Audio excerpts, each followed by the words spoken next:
začuje volanie.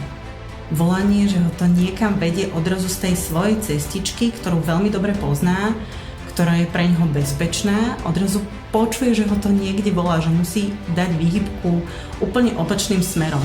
Ten pocit, keď vylezieš na zasneženú horu, len v kraťasoch, len v plavkách, to je niečo poznášajúce, čo nás dostáva von z tej klietky mysle, toho väzenia. Kedy si uvedomujeme, že dokážeme naozaj oveľa viac, ako sme si mysleli. Z vonkajšieho pohľadu vedy sme len prach a obratíme sa na prach.